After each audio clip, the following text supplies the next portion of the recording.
Hi everyone, I'm Cheryl Butler and you're listening to the Mighty Mommy's Quick and Dirty Tips podcast. Today, I have a special piece of audio to share with you from the podcast Zombiemum. When illustrator and writer Laura Dockrell became a mom, the experience was life-changing, but not in the way she was expecting.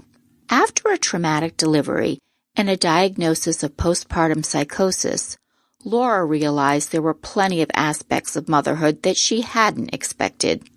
When your experience of parenthood doesn't end up being like what you read about in the books, it can be really isolating. So, on the Zombiemum podcast, Laura will be talking to other parents who also didn't have the picture-perfect intro to parenting that they had anticipated. This podcast will normalize conversations about mental health and parenthood, so you know that whatever you're going through, you're not alone. Keep listening for a special excerpt from the first episode of the show with musician Paloma Faith. And afterwards, be sure to subscribe to Zombiemum for more. New episodes go up every Tuesday on Apple Podcasts, Spotify, Stitcher, or wherever you listen. You were the only person really that told me how hard it was, actually. When I was about to have Jet, you did say that it's really hard, and I remember really valuing that because I think your natural setting as a human is like buoyant and upbeat. That when you told me it's hard, I was like, okay, this is real talk. I had no idea that you had gone through so much. And it was so worth it that I'm doing it again. I know, so you're doing it all again. And this time round, I'm just so amazed and proud. You're documenting and you're writing these accounts. I think it's really cool. You're kind of drawing these boundaries between you and the rest of the world, being like, I think you said it's not neat. You know, I'm not a neat pregnant person. It's like you're kind of giving yourself permission, going, back off, this is my space and I'm going to do it. But also you're saving so many people as well, doing this in the public eye. How do you think pregnant women are treated in the kind of public eye, or women in general, pregnant person? What is the expectations and pressures put on us? There aren't that many people in the public eye who are pregnant in front of the camera, and I don't feel like, for me, it's ideal because it's not comfortable. For example, the other day I was on Jonathan Ross wearing a glittery catsuit and I was like, I can't cross my legs. It's so uncomfortable, but I literally can't sit with my legs open in front of the camera that's pointed straight at me. So it was like really uncomfortable. And I would say that just in general, like, people have this sort of weird thing with pregnant women, which is like a contrast between like a mollycoddling of them physically, like, don't lift that, and all of that, versus this lack of true understanding of like what you actually need. Like, I'm happy to carry a bag. I understand why not many women do it in the public eye, and I'm doing it not because I want to make a point. I'm doing it because it just happens to coincide with when I'd planned to put my record out. And just like a lot of working women, even though it's a very different sort of set of circumstances, you know, if you go to work and you get pregnant, you just work at the same time. And I just think I want to sort of normalise it in the sense of being a famous person. I think people in the public eye often hide away for it. And I did the first time. And I'm glad I did the first time because I didn't know what to expect and it was scary.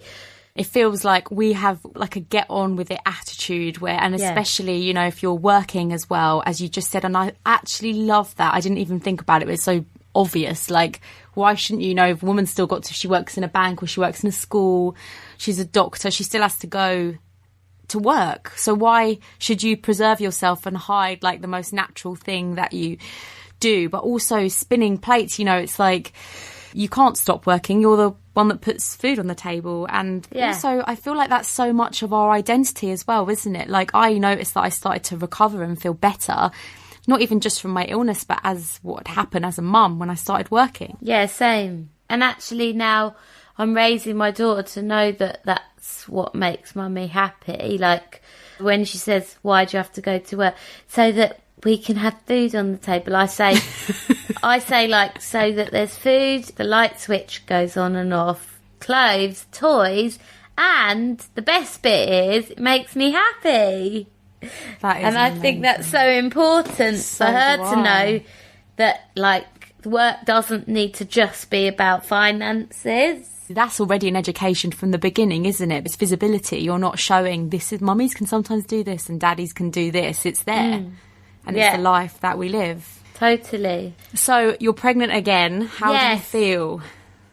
Well, it's interesting because I'm so happy about having another baby, because my first baby is like the greatest thing that's ever happened to me. But I do think I've got post-traumatic stress disorder a bit with it. Like, recently I went to scan and they said that I've got this thing called placenta previa, which is where the placenta sort of sits over the cervix. The doctor said, like, it means that if it doesn't go up, which more often than not apparently it does, but if it doesn't, it means that there's a big risk of excessive bleeding. And she was like, oh, don't worry, we have loads of blood in the room. And it was like, a normal mind would be like, okay, great, I'm in good hands. But my thing was just like, I didn't react not like a normal person, because I think I still haven't fully recovered from the trauma of the first one and what happened. And now I sort of feel more scared because I've got my daughter that's already on this earth that I care about so much. And I just went into this weird thing of, like, I was just worried for days that I was going to die. And I was like reacting like somebody who'd been told they were going to die. But then like everyone's like, first of all, 9 out of 10 placentas go back up again. And also, like, a lot of people have it and have the operation and it's all fine. Like, and I was just like convinced I was, and I was crying all the time, and I was really depressed and sort of angry at myself for wanting another child, almost for putting myself in jeopardy when I feel so responsible for my child that I've got already. I'm more worried than I was the first pregnancy because of what happened with the first one. Do you kind of feel like, how did you not know? How did nobody tell you that you could feel that bad from just having a baby? There's not really our illnesses exposed. Yeah, like, there's no truth about it. And also, a lot of people say postpartum depression, but they don't really tell you what that means. And as somebody like yourself, who's always been quite an optimist and sort of like the go-to person for a lot of people to make them feel buoyant and lift them up, I'd never really experienced that level of sadness before. And it was quite alien to me to feel that way.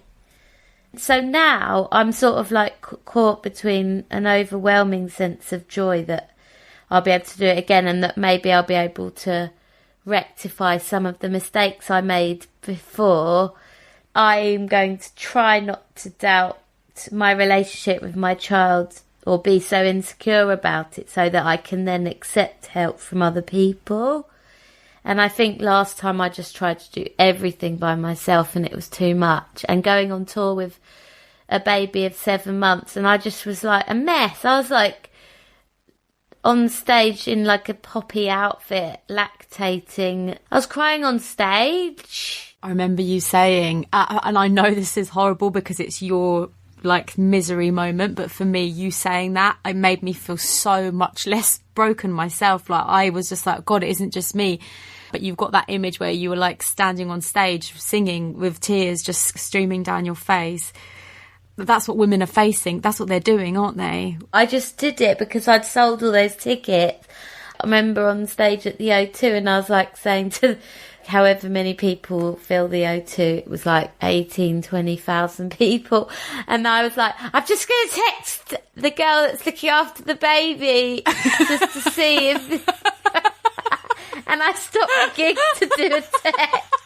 Is she asleep? I love that. But it's true, you wouldn't be able to sing that. You wouldn't be able to. If I was like, I just need to know, because all I'm thinking about is that, and I can't remember the lyrics. And everyone thought it was like a bit of a stand-up and laughing, but it wasn't. It was genuine. It's like the umbilical cord has never been cut, isn't it? It's like you can't fully move on to the next thing until you know they're okay and they're at peace. For more conversations like this, be sure to check out the Zombiemum podcast.